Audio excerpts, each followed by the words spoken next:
डर, ये वादा है हमारा हर दम हर कदम। LIC का हो साथ तो फिक्र की छोड़ो बात। Welcome back friends. पहले वीडियो में आप लोगों का काफ़ी अच्छा रिस्पांस मिला और कुछ कॉन्सेप्ट्स मैंने बताए थे जो आपने निश्चित रूप से देखे होंगे, उनको समझा होगा। कुछ बातें छूट गई थी, उनको आज हम कंटिन्यू करेंगे और कोशिश करेंगे कि आज ये महत्वपूर्ण बिंदुओं का जो भी हमारा ये वीडियो है ये पार्ट 2 में कंप्लीट हो जाए।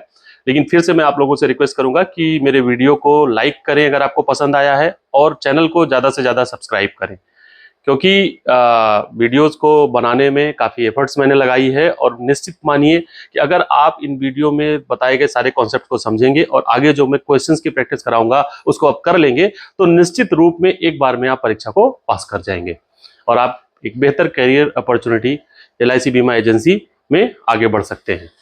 तो चलिए दोस्तों, शुरू करते हैं आज का वीडियो। कुछ पॉइंट्स जो छूटे थे उन पे हम आगे बढ़ते हैं। हमारा आज का जो कुछ बिंदु हैं, आयु प्रमाण पत्र। वैसे तो KYC का पार्ट है, नो योर कस्टमर, आप सभी लोग जानते हैं। इसमें पहचान, पता, उसकी आयु, उसकी आमदनी, ये कई सारी चीजें आती हैं।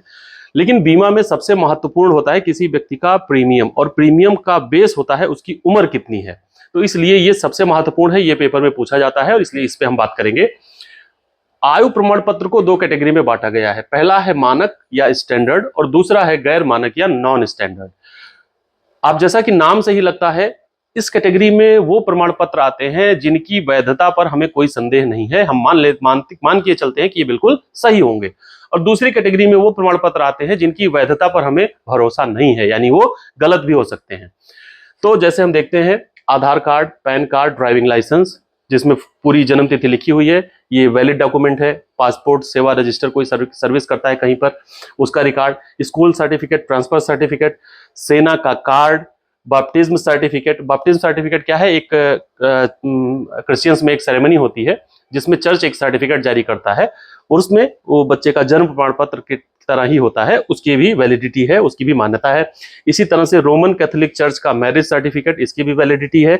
और म्यूनिसिपल सर्टिफिकेट, यानी नगर पालिका द्वारा दिया गया जन्म प्रमाण पत्र। ये सारे ऐसे डॉक्यूमेंट्स हैं, इसके अलावा भी कुछ हो सकते हैं, लेकिन ये महत्वपूर्ण चीजें हैं जो पेपर में आ सकती हैं। ज्यादातर आप ये ध्यान दीजिएगा, baptism certificate, Roman Catholic church marriage certificate, ये दोनों अक्सर पेपर में आते हैं। तो ये जो है जन्म के वैलिड प्रमाण पत्र हैं, यानी इनकी स्वीकार्यता है, और अगर कोई ये प्रमाण पत्र देता है तो हम उसकी जन्म तिथि उस आधार पर मान के आगे बढ़ेंगे, उसके प्रीमियम का कैलकुलेशन करेंगे। गैर मानक में ग्राम पंचायत का प्रमाण पत्र, यानी ग्राम पंचायत में प्रधान या उसके जो पंचायत के अन्य सदस्य हैं किसी ने प्रमाणित करके दे दिया, स्वयं द्वारा घोषणा, उसने खुद से लिख के दे दिया एक पेपर पे कि मैं प्रमाणित करता हूं, मेरी जन्म तिथि इतनी है। जन्म कुंडली उसने अपनी दे दी, राशन कार्ड दे दिया, मतदाता पहचान पत्र, उसमें भी किसी की जन्म तिथि सही नहीं लिखी होती। तो ये ऐसे डॉक्यूमेंट्स हैं जिसकी स्वीकार्यता नहीं है। इन डॉक्यूमेंट्स के आधार पर अगर बीमा होगा तो अलग शर्तों पर होगा। इसलिए आपको ये ध्यान देना है कि हमारा गैर मानक प्रमाण पत्र, जैसे जन्म कुंडली कभी कभी आ जाता है, मतदाता पहचान पत्र आ जाता है, या राशन कार्ड आ जाता है, ये सब गैर मानक प्रमाण पत्र हैं। इसी तरह से ये हमारे मानक प्रमाण पत्र हैं। एक सवाल कभी कभी आ जाता है KYC में ही, निम्नलिखित में से कौन सा प्रमाण पत्र पते का वैध प्रमाण नहीं है? तो आप ये समझ लीजिए कि जो पैन कार्ड है ये व्यक्ति की जन्म तिथि को प्रमाणित करता है, उसकी पहचान को प्रमाणित करता है, लेकिन उसके एड्रेस को प्रमाणित नहीं करता। तो पैन कार्ड जो है पते का वैध प्रमाण नहीं है, क्योंकि उसमें कहीं भी किसी व्यक्ति का एड्रेस नहीं लिखा होता। तो ये आपका एज प्रूफ आयु प्रमाण पत्र के बारे में था। अगली की स्लाइड पे चलते हैं। यहां पे जैसा कि मैंने बताया, बीमा एक सेवा है जो बीमा कंपनी अपने ग्राहकों को देती है। तो निश्चित रूप से उसमें ग्राहकों को कुछ शिकायतें हो सकती हैं। तो शिकायत के लिए हर कंपनी का अपना ग्राहक सेवा विभाग होता है जहां पे वो शिकायत दर्ज कर सकते हैं। इसके साथ साथ बीमा लोकपाल होता है, और उपभोक्ता फोरम में तो वो अपनी शिकायत दर्ज ही कर सकते हैं। तो यहाँ पे हम उपभोक्ता फोरम के बारे में बात कर रहे हैं। ज्यादातर इसकी लिमिट्स पे सवाल पूछा जाता है। सवाल कुछ इस तरह से आता है कि इस व्यक्ति की इतने की शिकायत का मामला है, यानी वो अमाउंट बताया जाता है जिस पे शिकायत होनी है, और वो किस आयोग में जाएगा शिकायत करने। तो उस क्राइटेरिया को हम समझ लेते हैं। 3 स्तर पे हमारा फोरम होता है, उपभोक्ता फोरम। जिला आयोग यानी जिला फोरम, राज्य आयोग और राष्ट्रीय आयोग। तीनों की अलग अलग सीमाएं हैं। जिस स्तर की शिकायत होगी उस आयोग में उनकी सुनवाई होगी। जैसे अगर किसी व्यक्ति की जो शिकायत का मामला जो राशि है, जितनी राशि के लिए वो दावा कर रहा है ये मुझे मिलनी चाहिए, अगर वो 1 करोड़ तक है तो वो शिकायत जिला आयोग में की जाएगी। 1 करोड़ रुपए तक की शिकायत जिला आयोग में की जाएगी। इसके अलावा 1 करोड़ 1 रुपए से लेके 10 करोड़ रुपए तक की शिकायत राज्य आयोग में होगी, और 10 करोड़ से अधिक की शिकायत यानी 10 करोड़ 1 रुपए से जो शिकायत होगी वो राष्ट्रीय आयोग में होगी। ये 3 स्तर हैं, इसको इस डाटा को केवल याद रखना है। अगली स्लाइड पे चलते हैं। इसके बाद जो शिकायत का अगला प्लेटफॉर्म है बीमा लोकपाल, जिस पे हम चर्चा करेंगे। उपभोक्ता फोरम तो आपने देखा ही। बीमा लोकपाल केवल और केवल बीमा के लिए ही बनाया गया है। 2017 में इनकी स्थापना हुई, बीमा लोकपाल नियम 2017। IRDA के तत्वाधान में कार्य करता है बीमा लोकपाल। पहला पॉइंट इसको याद रखना है, IRDA के तत्वाधान में कार्य करता है। दूसरा, और एक बात जान लीजिए कि बीमा लोकपाल केवल और केवल बीमा के लिए है और किसी चीज के लिए नहीं, और ये केवल एक मध्यस्थ की तरह कार्य करता है। ये कोई संवैधानिक संस्था नहीं है, इसके पास कोई पावर नहीं है। अगर आप देखें पीछे आप जाते हैं तो उपभोक्ता फोरम के पास संवैधानिक पावर है, यानी वो किसी को आदेशित निर्देशित कर सकता है।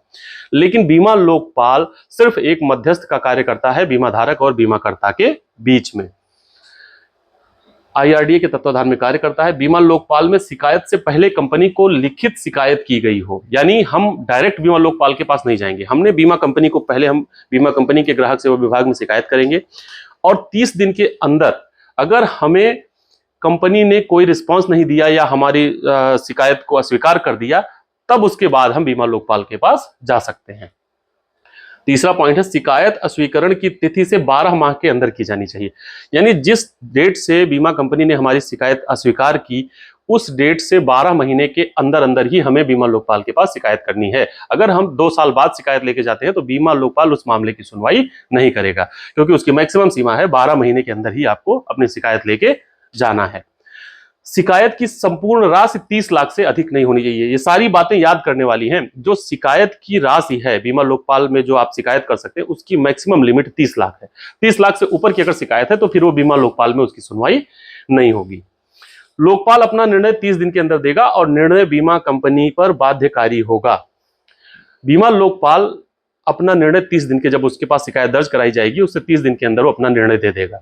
उसका निर्णय ग्राहक के पक्ष में है, ठीक है। बीमा कंपनी अब उस निर्णय को मानने के लिए बाध्य है, यानी बीमा कंपनी कहीं और शिकायत नहीं कर सकती। लोकपाल का निर्णय बीमा कंपनी पर बाध्यकारी होगा और बीमा कंपनी को 30 दिन के अंदर उसके द्वारा दिए गए निर्णय को लागू करना होगा। यानी अगर लोकपाल ने कहा है कि आपको ग्राहक को पैसे देने हैं, तो निर्णय के 30 दिन के अंदर अंदर बीमा कंपनी उसको पैसे दे देगी, वो कहीं और शिकायत नहीं कर सकती। लेकिन ग्राहक स्वतंत्र है, अगर उसको उसके खिलाफ बीमा लोकपाल फैसला सुनाता है तो वो किसी और अदालत में, कंज्यूमर कोर्ट में, उपभोक्ता फोरम में जाके अपनी शिकायत दर्ज करा सकता है, यानी वो स्वतंत्र है। लास्ट पॉइंट हमारा है, शिकायत किसी और प्राधिकरण या न्यायालय में लंबित ना हो। यानी कोई व्यक्ति पहले कंज्यूमर कोर्ट चला गया, उपभोक्ता फोरम चला गया और उसके बाद सोचता है लाओ बीमा लोकपाल में भी शिकायत कर दे, तो अब बीमा लोकपाल उसकी शिकायत को नहीं सुनेगा, क्योंकि वो एक संवैधानिक संस्था में, उससे बड़ी संस्था में, उससे ज्यादा महत्वपूर्ण संस्था में, उससे ज्यादा पावरफुल संस्था में शिकायत कर चुका है। इसलिए बीमा लोकपाल उस शिकायत को नहीं लेगा। तो ये थी महत्वपूर्ण बातें बीमा लोकपाल के बारे में। अगले स्लाइड पे चलते हैं। मानव जीवन मूल्य HLV बहुत महत्वपूर्ण फैक्टर है, और ये फैक्टर इस बात को निर्धारित करने में महत्वपूर्ण होता है कि जब किसी व्यक्ति का बीमा किया जा रहा है तो उसका बीमा राशि क्या होनी चाहिए। जैसे एक व्यक्ति है, 25,000 रुपए महीना सैलरी कमाता है और ऑफिस जा रहा है। दूसरा व्यक्ति है, एक IT कंपनी में जॉब करता है, उसकी सैलरी 2 लाख रुपए पर मंथ है। तो दोनों को जो बीमा सुरक्षा चाहिए उसकी राशि अलग अलग होगी, क्योंकि उसको उसकी लायबिलिटीज ज्यादा है, उसकी फैमिली की इनकम ज्यादा है, तो उसका बड़ा बीमा होना चाहिए, और जिसका 25,000 है उसका बीमा उस अनुसार होना चाहिए। यानी बीमा सीधा सीधा किसी व्यक्ति की आय से जुड़ा होता है। तो किस व्यक्ति को कितना बीमा दिया जाए, इसकी अवधारणा किसने दिया था? प्रोफेसर ह्यूबनर ने। याद रखिएगा नाम, प्रोफेसर ह्यूबनर ने मानव जीवन मूल्य की अवधारणा दी। HLV, ह्यूमन लाइफ वैल्यू, इसकी अवधारणा किसने दी? प्रोफेसर ह्यूबनर ने। तरीका क्या है कैलकुलेट करने का? जब ये कभी कभी ये एक सवाल, मैथमेटिकल सवाल टाइप का आ जाएगा, एक प्रश्न आ जाएगा जिसमें आपको कुछ चीजें दी गई होंगी। दी क्या गई होंगी? आपको दिया गया होगा कि एक व्यक्ति है, उसकी साल की आमदनी 1,20,000 रुपए है और वो 24,000 रुपए अपने ऊपर खर्च करता है, यानी पूरे साल में 24,000 रुपए वो अपने ऊपर खर्च करता है। अपने ऊपर का मतलब अपने कपड़े, अपनी बाइक में पेट्रोल डलवाना, अपने दोस्तों के साथ कहीं घूमने जाना, जिसमें फैमिली इन्वॉल्व नहीं होती, वो 24,000 रुपए अपने लिए खर्च करता है।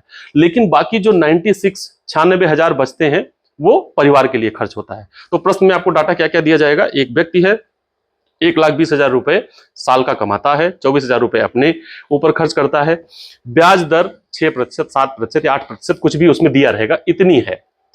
तो उसका मानव जीवन मूल्य बताइए। तो उसका तरीका क्या होगा? हम वो आमदनी शुद्ध आय निकालेंगे जो केवल परिवार के लिए यूज होती है। जैसे इस केस में 96,000, 1,20,000 उसकी आमदनी थी, 24,000 वो अपने ऊपर खर्च करता है, तो हमने 1,20,000 में से 24,000 निकाल दिया तो बचा 96,000, 96,000, और उसको जो भी ब्याज दर है उससे हम डिवाइड कर देंगे, उससे भाग दे देंगे। तो यहाँ पे 8% ब्याज दर मानी गई, तो 8 से हम भाग देंगे और फिर उसके बाद 100 से मल्टीप्लाई कर देंगे, तो रकम आएगी 12 लाख रुपए। यानी इस व्यक्ति के जीवन का मूल्य, इसके परिवार के लिए जो आर्थिक मूल्य है वो 12 लाख रुपए है। तो ये मानव जीवन मूल्य की अवधारणा है। इस पे सवाल आएगा, ये करने का तरीका आपके सामने है, इसको आप कर सकते हैं इस तरह से। अगली स्लाइड पे चलते हैं।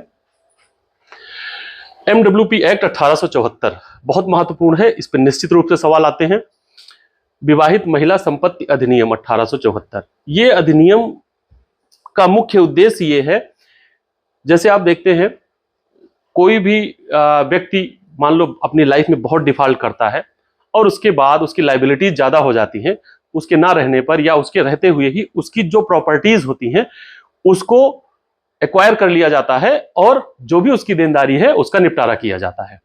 लेकिन जो बीमा पॉलिसीज अगर MWP एक्ट के तहत हुई हैं तो उन पॉलिसीज में उनको कोई भी एक्वायर नहीं कर सकता। जैसे कि लास्ट पॉइंट आप देख सकते हैं, पॉलिसी लेनदारों और कुर्की से बाहर रहेगी, यानी उसकी कोई भी नीलामी नहीं हो सकती, वो उस पर अधिकार उसी का रहेगा जो उस पॉलिसी के हितधारक हैं। होता क्या है, प्रक्रिया क्या होती है? प्रत्येक पॉलिसी एक अलग ट्रस्ट होगी जिसमें पत्नी या बच्चे या पत्नी और बच्चे दोनों ट्रस्टी होंगे, यानी पॉलिसी को एक ट्रस्ट बना दिया जाएगा। हर पॉलिसी, उसके पास 5 पॉलिसी है तो पांचों पॉलिसी एक ट्रस्ट के रूप में होगी और उसमें ट्रस्टी ये उसके हितधारक पत्नी और बच्चे होंगे। और पॉलिसी का भुगतान केवल ट्रस्टियों को होगा, जो भी ट्रस्टी हैं उन्हीं को पॉलिसी का भुगतान होगा। और पॉलिसी का सरेंडर नहीं किया जा सकता, उसमें नामांकन नहीं किया जा सकता और असाइनमेंट या समनुदेशन भी नहीं किया जा सकता, जिस पे हम आगे बात करेंगे। तो ये चीजें महत्वपूर्ण है, यानी सबसे महत्वपूर्ण बिंदु इसमें यह है कि पॉलिसी लेनदारों और कुर्की से बाहर रहेगी, उस पर केवल पत्नी और बच्चों का, जो उस ट्रस्ट के ट्रस्टी हैं उन्हीं का अधिकार होगा। तो ट्रस्ट, न्यास और न्यासी, ठीक है, कभी कभी हिंदी में लिख के आ जाता है तो न्यास, और जो उसके ट्रस्टी हैं उन्हें न्यासी लिख के आता है पेपर में। अगली स्लाइड पे चलते हैं। ये कुछ महत्वपूर्ण शब्दावलियां हैं जिसपे हम बात करेंगे। कीमैन इंश्योरेंस, कीमैन इंश्योरेंस के तहत, जैसे अभी मैंने बीमा योग्य हित की बात की थी कि कोई भी व्यक्ति अपने लिए, अपने जीवन पर, अपनी पत्नी, अपने बच्चों के जीवन पर बीमा ले सकता है, लेकिन मैं अपने दोस्त के लिए बीमा नहीं ले सकता, अपने फ्रेंड के लिए मैं बीमा नहीं ले सकता, क्योंकि वहां पर मेरे और उसके जीवन में कोई बीमा योग्य हित नहीं है। उसके रहने या न रहने से मेरा कोई फाइनेंशियल लॉस नहीं हो, भावनात्मक नुकसान तो मेरा हो सकता है लेकिन कोई आर्थिक नुकसान मेरा नहीं होगा, मेरे जीवन स्तर पर कोई प्रभाव नहीं पड़ेगा। लेकिन एक नियोक्ता है, एक एम्प्लॉयर है, उसका एम्प्लॉई है जो उसकी कंपनी में बहुत महत्वपूर्ण पद निभा रहा है और कंपनी का लाभ सीधा सीधा उस व्यक्ति से जुड़ा हुआ है क्योंकि वो अच्छा काम करता है। तो अगर उस व्यक्ति के साथ कुछ हो जाता है, कोई अनहोनी हो जाती है, तो ऐसी स्थिति में कंपनी का लाभ प्रभावित होगा। तो ऐसी स्थिति से बचने के लिए ये एक टर्म है कीमैन बीमा, मुख्य आदमी बीमा किया जाता है और इस बीमे के तहत केवल और केवल टर्म इंश्योरेंस किया जाता है। टर्म इंश्योरेंस पर भी हम बात करेंगे, ये क्या होता है।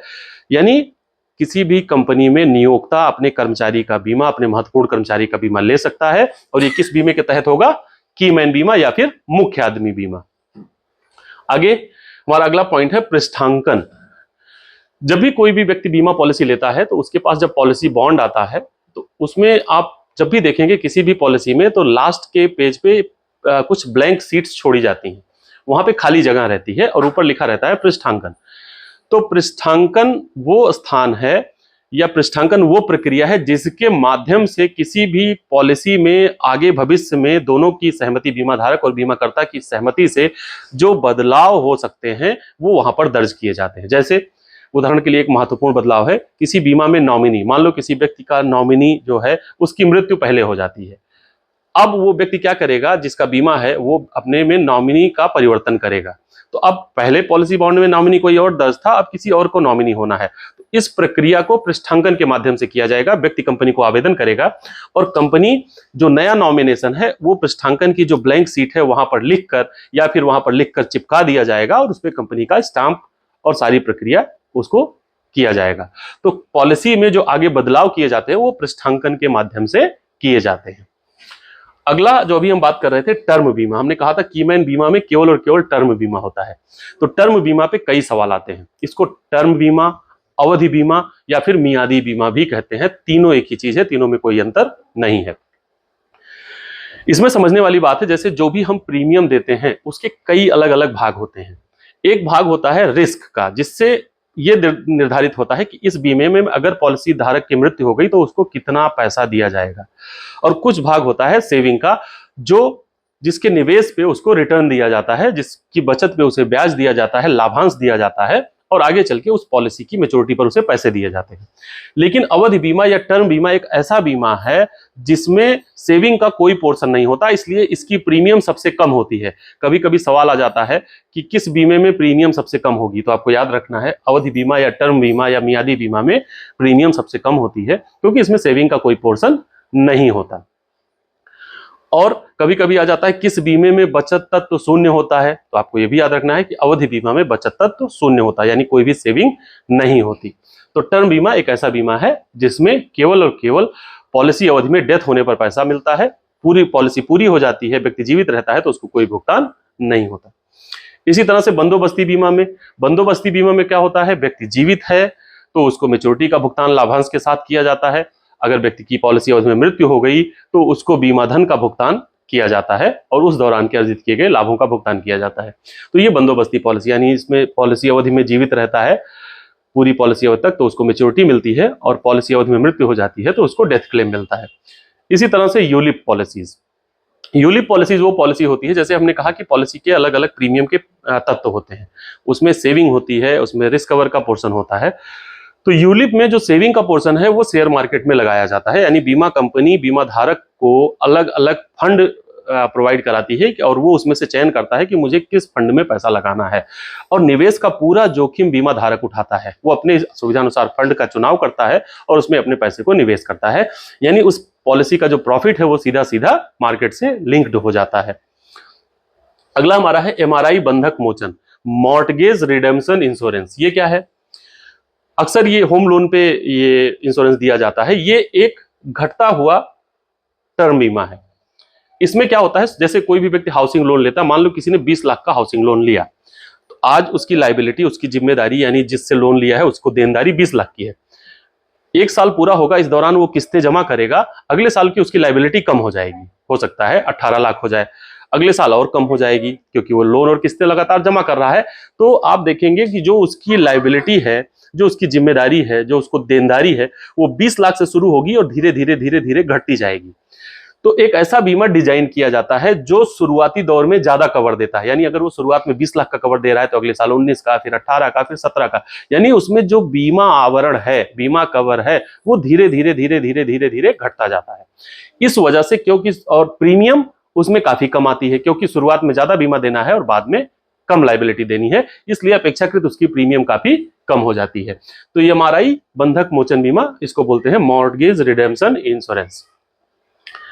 बीमा अधिनियम 1938 की जो धारा 39 है, इसमें नामांकन को परिभाषित किया गया है, किसको नॉमिनी बीमा में बनाया जा सकता है। तो सीधी सी बात है, इसको समझना है, जो ब्लड रिलेशंस में है, जिनका बीमा योग्य हित है, यानी बीमा धारक के ना रहने पर जिनका आर्थिक नुकसान हो रहा हो, उन्हीं को नॉमिनी बनाया जा सकता है। पत्नी, बच्चे, माता पिता, अगर इनमें से कोई नहीं है तभी भाई या बहन को नॉमिनी बना सकता है, अदरवाइज भाई और बहन को भी वो नॉमिनी नहीं बना सकता।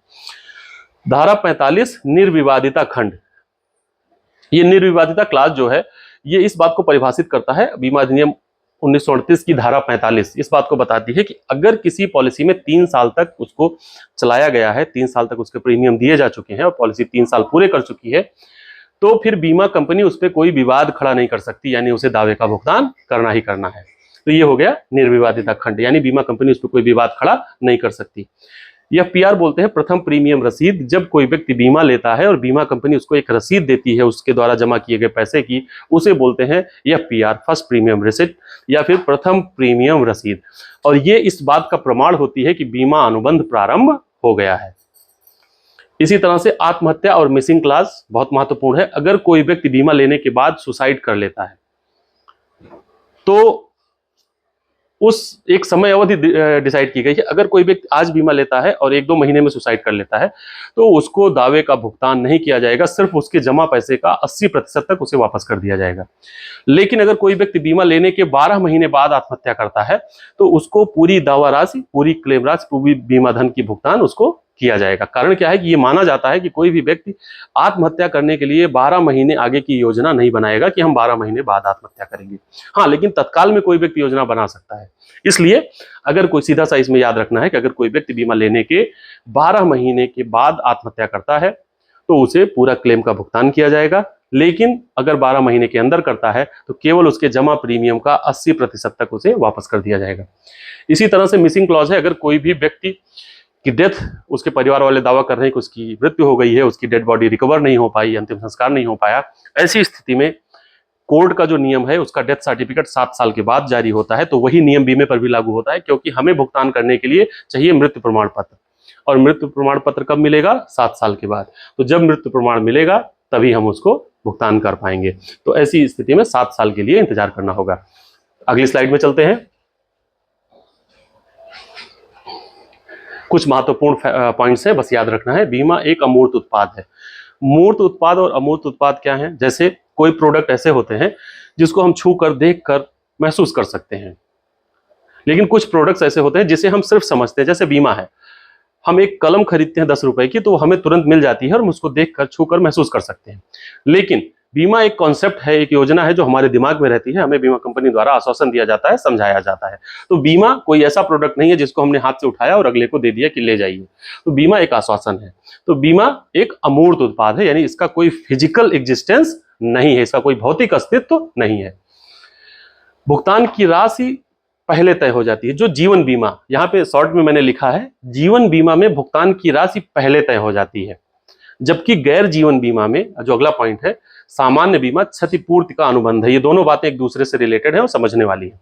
जैसे किसी व्यक्ति को हमने 12 लाख रुपए का बीमा दिया तो ये राशि पहले 12 लाख रुपए तय हो गई। अब अगर उसकी मृत्यु हुई तो हमें 12 लाख ही देने हैं, और घटना क्या है? बीमित मृत्यु हुई तो 12 लाख रुपए देने हैं। लेकिन सामान्य बीमा में ऐसा नहीं होता। किसी व्यक्ति ने अपनी मोटरसाइकिल का बीमा किया और उसकी मोटरसाइकिल क्षतिग्रस्त हो गई एक्सीडेंट में। अब अगर उसकी मोटरसाइकिल, मान लो उसकी मोटरसाइकिल की वैल्यू 2 लाख रुपए है, लेकिन उसका नुकसान 30,000 रुपए का है, तो उसकी क्षति 30,000 रुपए की हुई है, तो 30,000 रुपए का ही भुगतान बीमा कंपनी द्वारा किया जाएगा। तो ये बातें समझने वाली है। जीवन बीमा में भुगतान राशि पहले तय हो जाती है, जबकि सामान्य बीमा क्षतिपूर्ति का अनुबंध है, उसमें जो लॉस हुआ है उतनी ही भरपाई की जाती है। वित्तीय नियोजन का सही समय पहले वेतन के साथ ही है। एक सवाल आ जाता है कि वित्तीय नियोजन का सही समय क्या है? जब कोई व्यक्ति भाई पैसा कमाएगा तभी वो वित्तीय नियोजन करेगा, तो पहले वेतन के साथ ही वित्तीय नियोजन का सही समय होता है, क्योंकि निवेश को जितना ज्यादा समय दिया जाएगा उतना अच्छा रिटर्न मिलेगा। बीमा कंपनियां बीमा राशि और प्रीमियम जमा करने के मोड के आधार पर प्रीमियम में छूट दे सकती हैं। कभी कभी एक सवाल आ जाता है, जैसे एक सामान्य प्रीमियम है कि इस पॉलिसी पर इतना प्रीमियम लिया जाएगा, लेकिन बीमा कंपनियां कुछ छूट ऑफर करती हैं 2 आधार पे। वो दो बेस पॉइंट है जिसके आधार पे बेस प्रीमियम में छूट दे सकती हैं। वो आधार क्या है कि वो प्रीमियम किस मोड में जमा करता है। जैसे कोई व्यक्ति साल में एक बार पूरा प्रीमियम दे देता है, कोई व्यक्ति 6 महीने पे देता है, कोई कहता है हम हर 3 महीने पे देंगे, कोई कहता है हम हर महीने देंगे। तो वो किस मोड में दे रहा है? अगर वो साल में एक बार में पूरा प्रीमियम दे रहा है, क्योंकि जीवन बीमा में प्रीमियम एडवांस जमा होता है, तो ऐसी स्थिति में हम बीमा कंपनी उसको कुछ छूट ऑफर कर सकती है कि हम आपको बीमा प्रीमियम पे 1%, 1.5%, 2% छूट देंगे, क्योंकि आप सालाना प्रीमियम दे रहे हैं। छमाही पे इतना देंगे, बाकी तिमाही पे या मंथली पे हम कोई छूट नहीं देंगे। उसी तरह से या उस पर अतिरिक्त लोडिंग भी लगा सकती है। मोड के आधार पे प्रीमियम में छूट दे सकती है। और दूसरी वो छूट दे सकती है कि कितना बड़ा बीमा कोई ले रहा है, कोई बड़ा बीमा दे रहा है, कोई 25 लाख 50 लाख का बीमा ले रहा है, तो उस आधार पे भी बीमा कंपनी उसको छूट ऑफर कर सकती है। तो ये सवाल दो बिंदुओं पर वो छूट दे सकती है, पॉलिसी जमा करने के मोड के आधार पे और बीमा के समय छोड़ के आधार पे। अगली स्लाइड। पॉलिसी दस्तावेज, जो पॉलिसी बॉन्ड पॉलिसी डॉक्यूमेंट हमारा प्राप्त होता है, उसके बारे में कुछ चीजें समझ लेनी है, उसमें क्या क्या चीजें होती हैं। उसके मुख्य रूप से 3 खंड होते हैं। पहला होता है अनुसूची, दूसरा होता है मानक प्रावधान और तीसरा होता है विशेष प्रावधान। बस इतना याद रखना है। अनुसूची में क्या होता है, किसके नाम से पॉलिसी है, समय सोड कितना है, पॉलिसी का टर्म कितना है, उसमें नॉमिनी कौन है, ये बेसिक जानकारियां अनुसूची में होती हैं।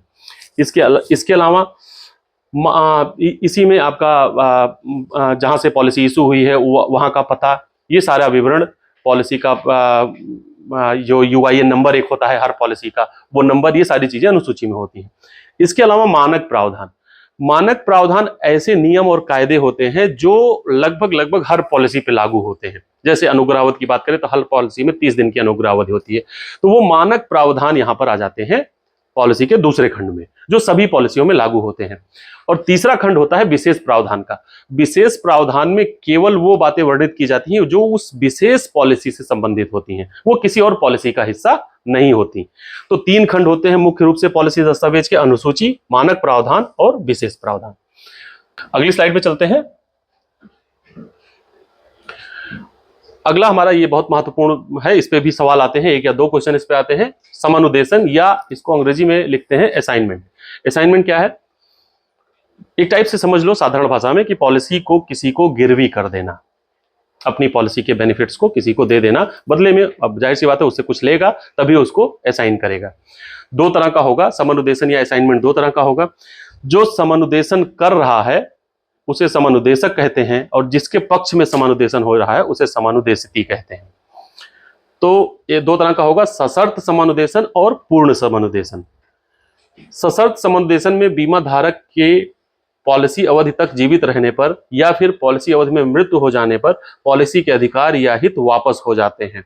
जो कंडीशनल असाइनमेंट या सशर्त समनुदेशन होता है, इसमें अगर पॉलिसी अवधि तक वो व्यक्ति जीवित रह जाता है, यानी जितना भी पॉलिसी का समय है वो जीवित रह जाता है या उसकी बीच में मृत्यु हो जाती है, तो ऐसी स्थिति में पॉलिसी के जो भी बेनिफिट हैं वो हमारे पॉलिसी के जो भी लाभान्वित हैं, जो भी लाभार्थी हैं, उनको वापस हो जाते हैं। देखिए, LIC की पॉलिसी बॉन्ड की एक अलग वैल्यू है। आप समझिए जैसे उसको लिक्विड मनी के रूप में ट्रीट किया जाता है।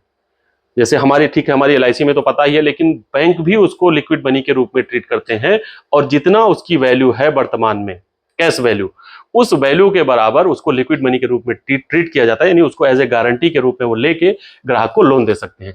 तो वो गारंटी के रूप में लेने के लिए वो क्या करते हैं, पॉलिसी को अपने फेवर में असाइन करवा लेते हैं या समनुदेशित करवा लेते हैं।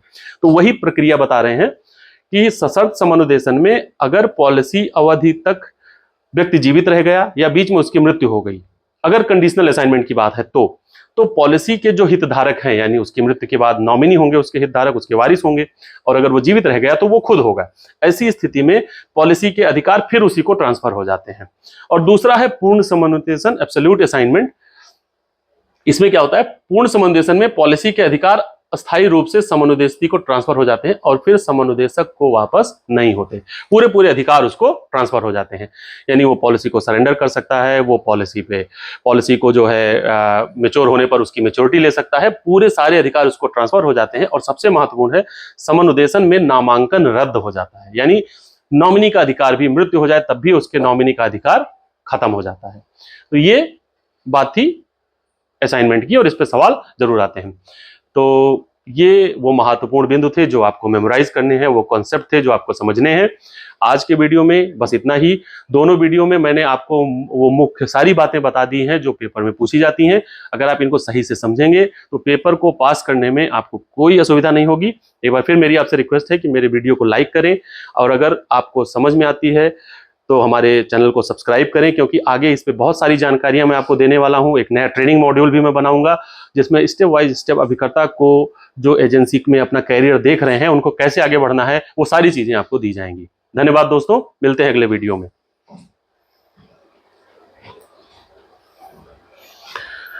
अरे